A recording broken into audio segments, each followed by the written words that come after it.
सिर्फ DD news पर।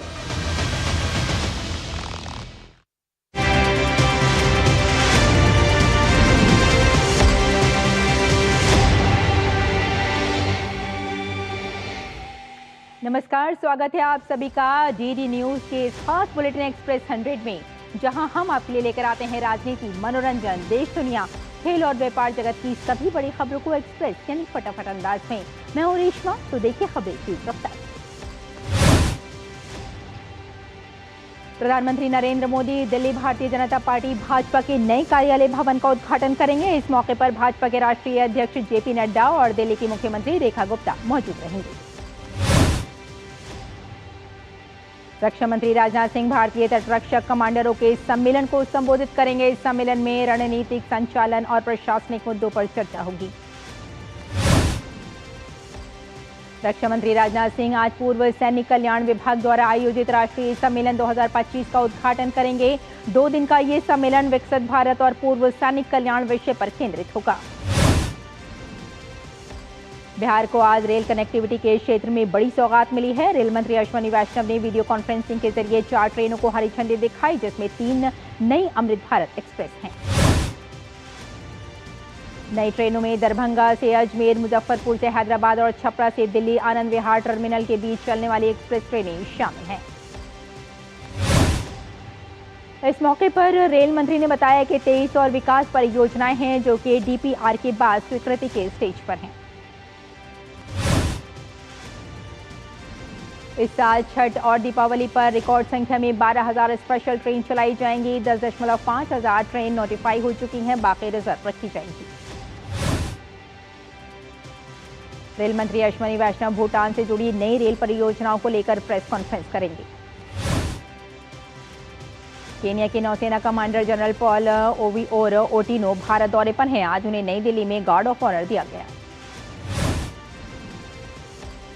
जम्मू और कश्मीर में 12 पर्यटन स्थल फिर से खुलेंगे। पिछले कुछ दिनों के घटनाक्रम के मद्देनजर इन्हें बंद कर दिया गया था। लद्दाख में शांति व्यवस्था बनी हुई है। कहीं से भी किसी अप्रिय घटना की खबर नहीं है। सभी दुकानें और बाजार पूरी तरह से बंद हैं। लेह में हुई हिंसा के बाद पुलिस ने अब तक 44 लोगों को पकड़ा है। बाकी लोगों को पकड़ने के लिए पुलिस तेजी के साथ काम कर रही है। आज नवरात्र का 7वां दिन महासप्तमी है। इस अवसर पर प्रधानमंत्री नरेंद्र मोदी ने एक्स संदेश के जरिए सबके कल्याण की कामना की। लिखा, देवी मां के चरणों में नमन और वंदन। उनसे कामना है कि सभी के दुखों को दूर कर उनके जीवन में नए तेज का संचार करें। देवी माता के आशीर्वाद से सबका कल्याण हो। दिल्ली में बने नए प्रदेश भाजपा कार्यालय में हवन हुआ, जिसमें दिल्ली सरकार के मंत्री भी शामिल हुए। मंत्री प्रवेश वर्मा ने इस मौके पर खुशी जताई।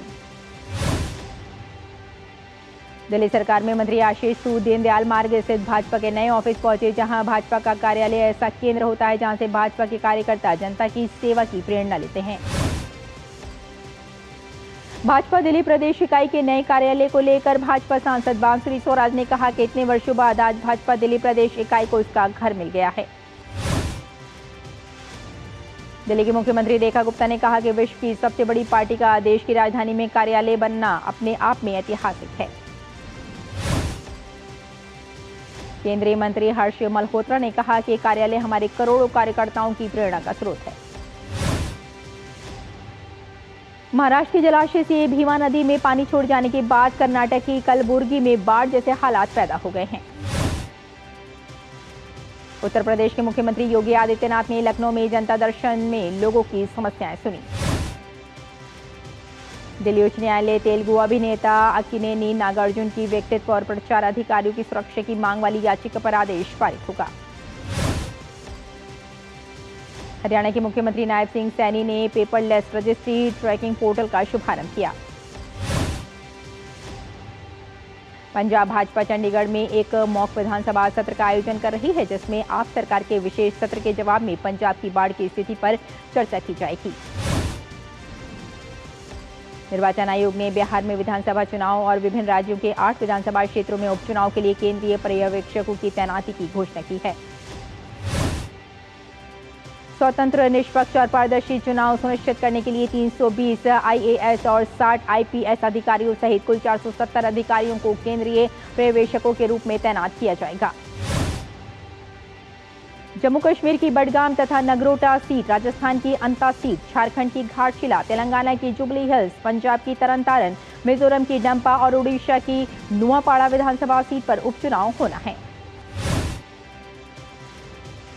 बिहार में विधानसभा चुनाव के मद्देनजर कांग्रेस समेत इंडी गठबंधन में सीएम के चेहरे से लेकर सीट शेयरिंग पर मंथन जारी है। इसको लेकर लगातार बैठकें की जा रही हैं। आरजेडी ने कहा कि तेजस्वी यादव के नेतृत्व में महागठबंधन इस बार सरकार बनाएगा, लेकिन मुख्यमंत्री पद की उम्मीदवारी को लेकर कांग्रेस ने अभी तक अपनी सहमति नहीं दी है, जिससे कुछ असमंजस की स्थिति बनी हुई है। आज विश्व हृदय दिवस है। इसका उद्देश्य हृदय रोग स्वास्थ्य के लिए खतरा उत्पन्न करने वाले जीवन शैली के प्रति सचेत करना है। केंद्रीय गृह मंत्री अमित शाह ने विश्व हृदय दिवस पर एक्स पोस्ट में नियमित व्यायाम और संतुलित आहार के साथ अपने हृदय को स्वस्थ रखने का संकल्प लेने की बात कही। उत्तराखंड के मुख्यमंत्री पुष्कर सिंह धामी ने बताया कि समस्याओं के समाधान के लिए विशेष अभियान शुरू हो रहा है। यह अभियान 125 दिनों तक चलेगा, जिसमें लगभग 240 शिविरों का आयोजन किया जाएगा। केंद्रीय वित्त मंत्री निर्मला सीतारमण और डॉक्टर एल मुरुगन ने तमिलनाडु में करूर का दौरा किया। यहां 27 सितंबर को टीवी के प्रमुख और अभिनेता विजय के एक सार्वजनिक कार्यक्रम के दौरान भगदड़ मच गई थी। मध्य प्रदेश के मुख्यमंत्री मोहन यादव ने इंदौर चिड़ियाघर का दौरा किया। मध्य प्रदेश के मुख्यमंत्री मोहन यादव ने एशिया कप फाइनल में पाकिस्तान पर भारत की जीत पर कहा कि क्रिकेट में भारत के खिलाड़ियों ने योद्धा की भूमिका में क्रिकेट खेला है। राष्ट्रपति द्रौपदी मुर्मू ने भारतीय टीम की रोमांचक जीत पर टीम इंडिया को बधाई दी है। सोशल मीडिया पर किए गए पोस्ट में राष्ट्रपति ने लिखा, एशिया कप क्रिकेट टूर्नामेंट जीतने पर टीम इंडिया को मेरी हार्दिक बधाई।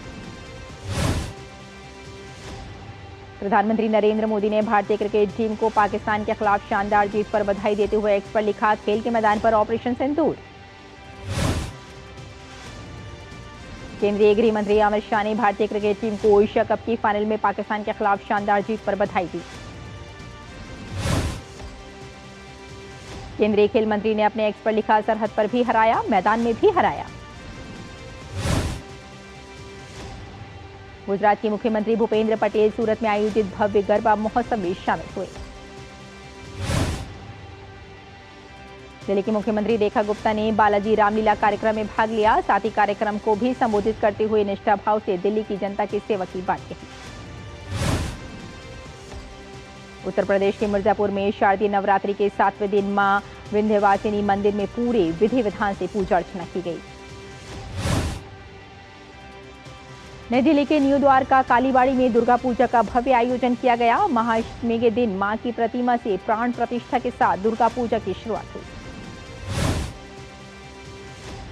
देश भर में नवरात्र और दुर्गा पूजा की धूम है। 9 दिनों का ये पर्व मां दुर्गा के विभिन्न रूपों की आराधना को समर्पित है।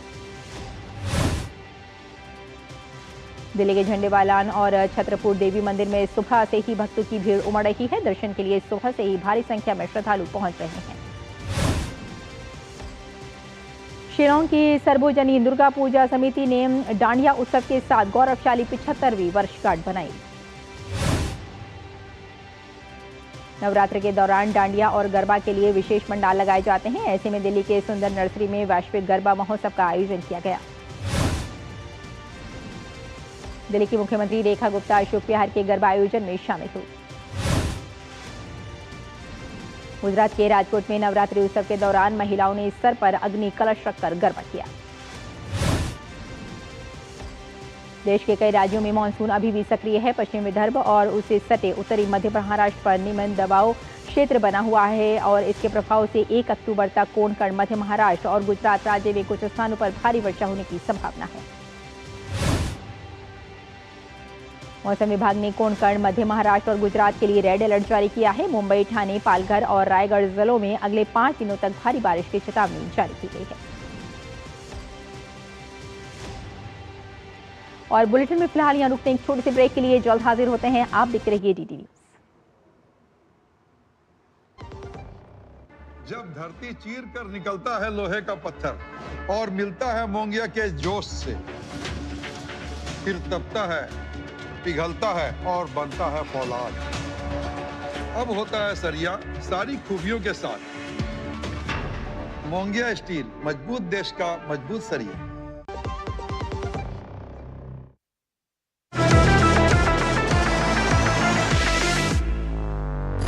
ये है डीडी न्यूज का साइबर अपराध के खिलाफ हल्ला बोल। Digital arrest, sextortion, financial frauds, cyber bullying, तमाम मुद्दों पर आपको जागरूक करते हुए आपको रख रहा है इन साइबर अपराधियों से एक कदम आगे। देखिए मेरे साथ साइबर अलर्ट हर शनिवार रात 10 बजे सिर्फ डीडी न्यूज पर। यूपीएससी अपनी स्थापना के 100वें वर्ष में प्रवेश कर रहा है और इस ऐतिहासिक अवसर पर यूपीएससी कर रहा है एक बड़ी पहल। अगर आप यूपीएससी की परीक्षा देना चाहते हैं और आपके हैं कुछ सवाल, आप #AskChairmanUPSC पर अपने सवाल पूछ सकते हैं। यूपीएससी चेयरमैन स्वयं लाइव स्ट्रीमिंग के माध्यम से देंगे आपके सवालों के जवाब। तो डेट और टाइम याद रखें। जुड़िए हमारे साथ #AskChairmanUPSC याद रखें।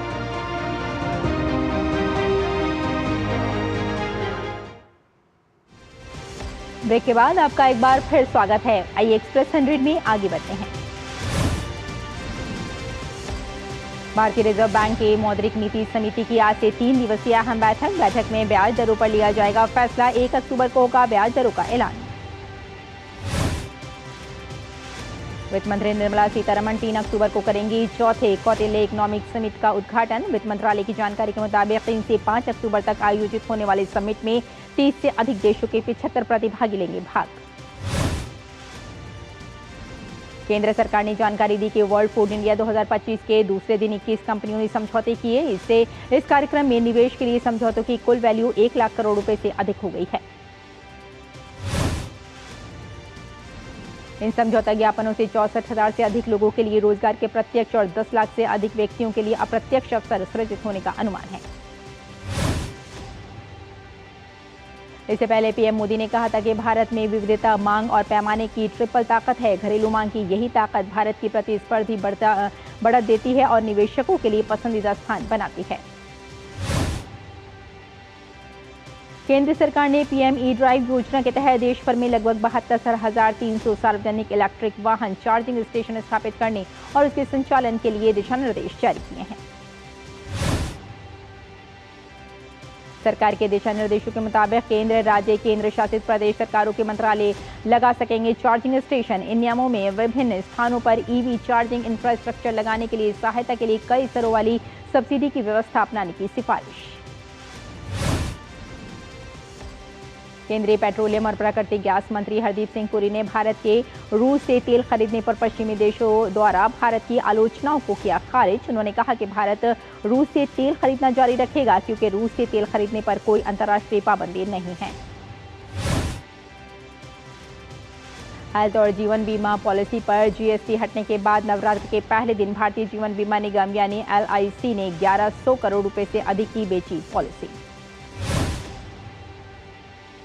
बता दें कि LIC ने वित्त वर्ष 2026 की अप्रैल-जून तिमाही में 10,957 करोड़ रुपए का शुद्ध लाभ दर्ज किया है, जो पिछले वर्ष की इसी अवधि की तुलना में 3.91% अधिक है। आज हरे निशान के साथ खुला भारतीय शेयर बाजार 250 अंकों से ज्यादा की बढ़त के साथ 80,500 के पार सेंसेक्स, वहीं निफ्टी भी 24,500 के पार कर रही है कारोबार। UIDAI ने आधार अपडेट के लिए जारी की नई गाइडलाइन। UIDAI के मुताबिक 1 अक्टूबर 2025 से 10 साल पुराने आधार कार्ड का अपडेट कराना अनिवार्य होगा। अपडेट के लिए UIDAI वेबसाइट uidai.gov.in या M-आधार ऐप का किया जा सकता है इस्तेमाल। 5 से 7 साल के बच्चों और 15 से 17 साल के किशोरों को बायोमेट्रिक अपडेट पर अब कोई फीस नहीं देनी होगी। पहले बायोमेट्रिक अपडेट पर लगती थी 50 रुपये फीस। हालांकि समय पर आधार कार्ड अपडेट न कराने पर आधार कार्ड हो सकता है अवैध। कर्मचारी भविष्य निधि संगठन यानी EPFO ने नियोक्ताओं और संस्थानों के रिटर्न फाइलिंग के बेहतर बनाने के प्रयास के तहत सितंबर से शुरू की संशोधित इलेक्ट्रॉनिक चालान कम रिटर्न की सुविधा। इसमें रिटर्न जमा करने की प्रक्रिया को भुगतान प्रक्रिया से अलग करने के साथ साथ सिस्टम आधारित सत्यापन की सुविधा भी प्रदान की गई, जिसका उद्देश्य गलत ECR को जमा करने से रोकना है। मुकेश अंबानी की कंपनी रिलायंस रिटेल को NCLAT से मिली राहत। न्यायाधिकरण ने कंपनी के खिलाफ कैपिटल हिस्सेदारी में कमी की याचिका को किया खारिज। बता दें कि रिलायंस रिटेल ने 2023 में इक्विटी शेयर कैपिटल को कम किया था, जिसमें नॉन प्रमोटर्स को उचित मूल्य पर शेयर देने का प्रस्ताव था। NCLT ने आदेश को बरकरार रखते हुए कहा कि शेयर धारकों को उचित मूल्य दिया गया है। आंतरिक लोकपाल से जुड़े कुछ नियमों के उल्लंघन पर RBI ने मुथूट फिनकॉर्प लिमिटेड पर लगाया 2.7 लाख का जुर्माना। RBI ने 31 मार्च 2024 तक कंपनी की वित्तीय स्थिति के निरीक्षण किया था। इस जांच में नियमों के उल्लंघन की पुष्टि हुई। कार निर्माता कंपनी BMW इंजन में खराबी के बाद अमेरिका से अपने 1,96,000 से ज्यादा वाहनों को वापस बुलाएगी। ओवरहीटिंग और शॉर्ट सर्किट से आग लगने का खतरा बढ़ने के चलते BMW ने लिया ये फैसला। भारतीय परिवारों की संपत्ति 2024 में रिकॉर्ड ऊंचाई पर पहुंच गई है। आर्यांज ग्लोबल ने जारी वैश्विक रिपोर्ट 2025 में बताया कि 2024 में भारतीय परिवारों की संपत्ति 14.5% की दर से बढ़ी है। रिपोर्ट के मुताबिक पिछले 2 दशकों में भारत की वास्तविक प्रति व्यक्ति वित्तीय संपत्ति 5 गुना बढ़ी है। आइसलैंड में भारतीय दूतावास ने विकसित भारत रन किया आयोजित। भारतीय समुदाय के सदस्यों ने लिया भाग। भारतीय दूतावास ने एक्स पर बताया कि प्रवासी भारतीयों को आत्मनिर्भर और विकसित भारत बनाने में योगदान देने के लिए किया गया प्रेरित। अमेरिका के राष्ट्रपति डोनाल्ड ट्रंप की इजराइल के प्रधानमंत्री बेंजामिन नेतन्याहू के साथ आज महत्वपूर्ण बैठक। ट्रंप ने बताया कि गाजा शांति योजना प्रस्ताव पर इजराइल और अरब नेताओं से मिली बहुत अच्छी प्रतिक्रिया, हर किसी की समझौता करने की चाह। दक्षिण कोरियाई राष्ट्रपति ली जे म्यूंग ने जानकारी दी कि डेजोन स्थित राष्ट्रीय सूचना संसाधन सेवा में लगी आग के बाद पूरी तरह सेवा बहाल होने से लगभग 2 सप्ताह का समय लगेगा। अमेरिका के उत्तरी कैरोलिना में 3 लोगों की हत्या के बाद मिशिगन के मार्मन चर्च में गोलीबारी में 4 लोगों की मौत, 8 लोग घायल। नेपाल में पूर्व प्रधानमंत्री केपी शर्मा ओली और पूर्व गृह मंत्री रमेश लेखक के देश छोड़ने पर लगाई गई रोक। आयोग ने स्पष्ट किया कि ये सभी लोग जांच के दायरे में हैं और किसी भी समय पूछताछ के लिए बुलाए जा सकते हैं। यूनेस्को ने चीन के 2 नए क्षेत्रों को विश्व बायोस्फीयर रिजर्व के रूप में दी मान्यता। इसके साथ ही विश्व बायोस्फीयर रिजर्व नेटवर्क में संरक्षित क्षेत्रों की कुल संख्या बढ़कर 785 हुई। अमेरिकी राष्ट्रपति डोनाल्ड ट्रंप ने दिया पोर्टलैंड ओरेगन में अमेरिकी सैनिकों की तैनाती का आदेश। ट्रंप ने दावा किया कि इस कदम से घेराबंदी में फंसी किसी भी आवर्जन और सीमा शुल्क प्रवर्तन केंद्र ICE को NTP और अन्य घरेलू आतंकवादियों के हमले से संरक्षण प्रदान करने में भी मदद मिलेगी। डेनमार्क के कई सैन्य ठिकानों पर मंडराए ड्रोन, सरकार ने कड़ा कदम उठाते हुए नागरिक ड्रोन के उड़ानों पर लगाए रोक। एयर स्पेस भी सीमित समय के लिए बंद। डेनमार्क के प्रधानमंत्री मेटे फ्रेडरिक्सन ने ड्रोन एक्टिविटी के पीछे बताया रूस का हाथ, हालांकि रूस ने जिम्मेदारी से किया इनकार। अमेरिका के पूर्वी तट पर मंडरा रहा है तूफान इमेल्डा का खतरा। कुछ दिनों में अमेरिका के पूर्वी तट से टकराने की आशंका। उत्तरी कैरोलिना में आपातकाल घोषित। कोलंबिया के राष्ट्रपति पेट्रो ने वीजा रद्द होने के बाद अमेरिका पर अंतर्राष्ट्रीय कानून का उल्लंघन करने का लगाया आरोप। अमेरिकी हमलों में मौत से भड़के हैं कोलंबियाई राष्ट्रपति।